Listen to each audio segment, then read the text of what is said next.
అందరికీ నమస్కారం. 30 days of ఆంధ్రప్రదేశ్లో ఈరోజు డే 8. ఏపీలో దేవాలయాల వైభవం ఎంత గొప్పదో ఇప్పుడైనా ఆలోచించారా? ప్రసిద్ధ ఆలయాల వెనుక ఉన్న ఆధ్యాత్మిక చరిత్ర మీకు తెలుసా? కానీ కొండల మధ్య నదుల తీరాల్లో దాగి ఉన్న రహస్య దేవాలయాల గురించి ఎప్పుడైనా విన్నారా? తెలుసుకుందాం రండి.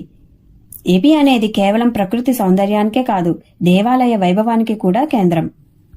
ప్రపంచ ప్రసిద్ధి పొందిన తిరుమల శ్రీ వెంకటేశ్వర స్వామి వారి దేవాలయం ప్రతిరోజు వేలాది మంది భక్తులను ఆకర్షిస్తుంది. శ్రీశైలం మల్లికార్జున స్వామి దేవాలయం 12 జ్యోతిర్లింగాలలో ఒకటి మాత్రమే కాకుండా శక్తిపీఠాల్లో కూడా ఒకటి. ఇది ఆంధ్రప్రదేశ్ ఆధ్యాత్మిక శక్తికి చిహ్నం. సింహాచలం లక్ష్మీ నరసింహస్వామి వారి ఆలయం విష్ణు భగవానుడి ఉగ్ర రూపాన్ని ప్రత్యేకంగా దర్శించుకునే స్థలం.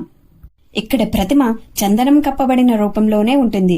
సంవత్సరంలో ఒక్కసారి మాత్రమే నిజమైన రూపం దర్శనమిస్తుంది. ఇవి కాకుండా చాలా మందికి తెలియని గుప్తమైన ఆలయాలు కూడా ఉన్నాయి. అహోబిలం కర్నూలు జిల్లాలో ఇది నరసింహుని 9 రూపాలు దర్శించుకునే ఏకైక స్థలం.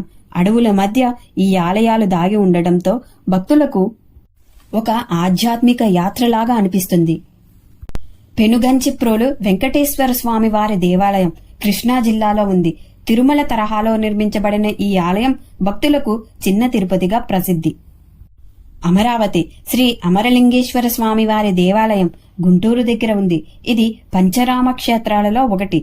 ఇక్కడ శివలింగం స్వయంభూ అని చెబుతారు. ఈ ఆలయాల్లో ప్రతిదానికి తన ప్రత్యేకత, తన చరిత్ర, తన ఆధ్యాత్మిక శక్తి ఉంది. కొన్ని పర్వతాల మధ్య దాగి ఉంటే, కొన్ని నదుల తీరాన శతాబ్దాలుగా భక్తుల విశ్వాసాన్ని కాపాడుతున్నాయి. ఇవి మన ఏపీ భూమిపై వెలసిన ప్రసిద్ధ మరియు రహస్య ఆలయాలు. ప్రతి దేవాలయం ఒక చరిత్ర, ఒక శక్తి, ఒక విశ్వాసాన్ని మోసుకొస్తుంది. ఇది మన భూమి ఆధ్యాత్మిక వైభవానికి నిలువెత్తు సాక్ష్యం. మీరు వెళ్ళింది ప్రసిద్ధ ఆలయమైన, రహస్యమైన కొలువైన, భక్తిభావం ఒక్కటే. మనమందరం గర్వంగా చెప్పాలి, ఇదే మన ఆంధ్రప్రదేశ్ ఆధ్యాత్మిక మహిమ అని. Thank you.